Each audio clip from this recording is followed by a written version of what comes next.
Dans le fond, tes gars sont déjà en route si c'est pas presque arrivé aujourd'hui. Oui, je les suis, là, inquiétez-vous pas, j'ai des AirTags dans le camion, là, donc je sais toujours ce qu'ils sont, c'est ce qui me motive. Ils sont rendus, ils viennent de rentrer en Arizona actuellement, donc ils sont partis vendredi soir. Donc, ils font à peu près 12 heures par jour, donc 2 chauffeurs par camion. Donc, Parce que ton stock part toujours d'ici.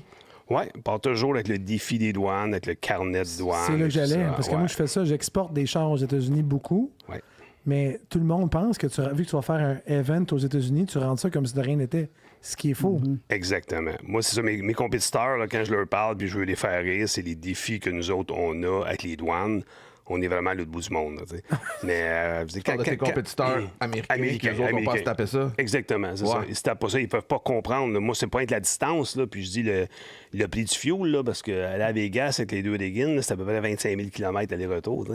Mais les douanes, là, souvent, là, c'est tout un exploit. Mais je vous disais, depuis quelques années, avec les carnets de douane, là, pour ceux qui vont aux États-Unis et qui ont des équipes de course, cassez-vous pas la tête. Au début de l'année, carnet de douane, vous allez tout monter ça, puis après ça passe très bien. Le défi, c'est que tu peux jamais rien ajouter. Donc, tu peux pas rajouter d'outils, tu peux pas rajouter de tête de moteur, tu peux pas rajouter des supercharges. Il faut que ça soit... faut t'en aies le même nombre que tu as déclaré au début. Oui, c'est surtout les numéros de série et pas seulement le nombre, oui.